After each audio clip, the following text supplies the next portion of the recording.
À quelques heures de Yom Kippour, je voudrais partager avec vous une réflexion. Et je mets l'accent sur le chiffre 1. Et je m'explique. Yom Kippour est nommé Achad Bashana.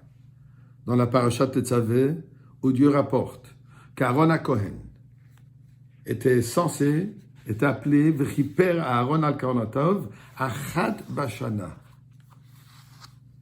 Il va asperger le sang sur les coins du Misbéach Achad Bashana, une fois dans l'année, le jour de Kippour, qui est appelé Achad. C'est quoi le sens? Et voilà. Nous savons que l'âme possède 5 niveaux.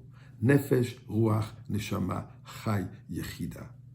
Nefesh représente l'énergie divine dans l'action. Ruach, l'énergie divine dans les émotions.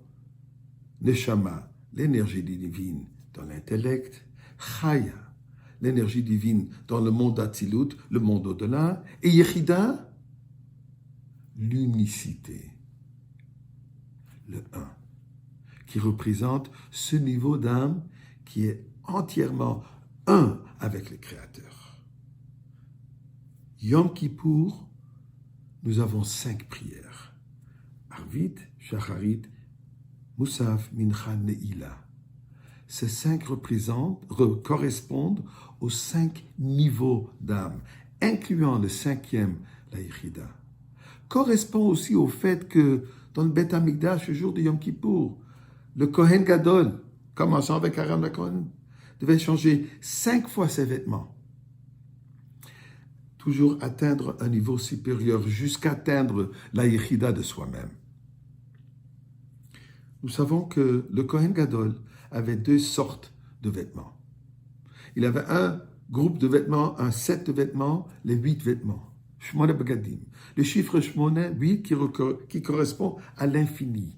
Mais c'était des vêtements d'une beauté extraordinaire, en or, avec les matières les plus belles, les plus chères, les plus embrodées, quelque chose des pierres précieuses, d'une beauté rare, qu'il utilisait pour le service à l'extérieur du Kodesh HaKodashim, dans le Beth Amikdash, dans différents endroits. C'est comme ça qu'il faisait le service. Mais Yom Kippour, quand il devait rentrer dans le Kodesh HaKodashim, dans le Saint des Saints, une fois par année, où lui, le un de la communauté juive, le Kohen Gadol, qui avait droit de rentrer au Kodesh HaKodashim, là il rentrait avec des vêtements blancs. Pureté, simplicité, l'unicité avec Dieu.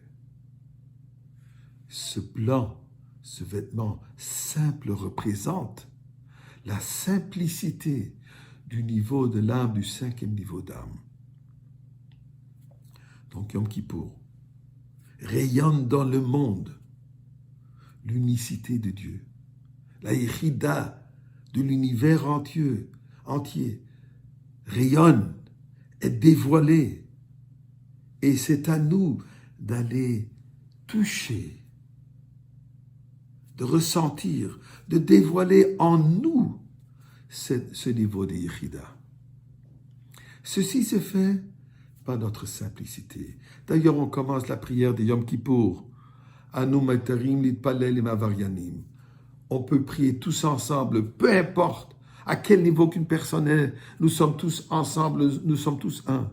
Nous sommes unifiés avec Hashem Echad, Torah Echad, Am Echad, Dieu qui est un, la Torah qui est une, et le peuple juif qui est un peuple. Ceci, c'est le jour de Kippour. Surtout aujourd'hui, où Dieu nous a renvoyé des synagogues. Dieu ne nous donne pas la permission d'aller prier en grand nombre, assis dans les belles synagogues, avec la belle décoration de Zekeli Van Veu, la beauté que le judaïsme demande et exige qu'on a. Malgré cela, nous sommes appelés cette année à prier seuls. Combien parmi nous feront la prière, même sans minyan? Et ceux qui vont faire avec un minyan restreint de quelques personnes, pour accentuer ce moment extraordinaire, le moment de la Géoula. Et d'ailleurs, Mashiach, lui, il est le niveau de l'âme de Yechida, de cette unicité. Donc, à la veille des Kippour, nous prions à Kadosh Baruch Hu. On a le message. Tu ne veux pas le folklore. Tu ne veux pas les aspects extérieurs de Yom Kippour. Tu nous demandes et nous répondons, oui, Achat. Nous sommes tous prêts pour cette révélation de la Yechida, de l'âme générale, la Yechida de Akadosh Baruch Hu, la Yechida de Mashiach. Et nous prions qu'encore ce Kippour, nous allons tous danser dans le Beth Amikdash, l'année de Flaot Arenu, les miracles dévoilés, le dévoilement de la Géoula de Mashiach, Gemar Hagalut, Chatima Tova.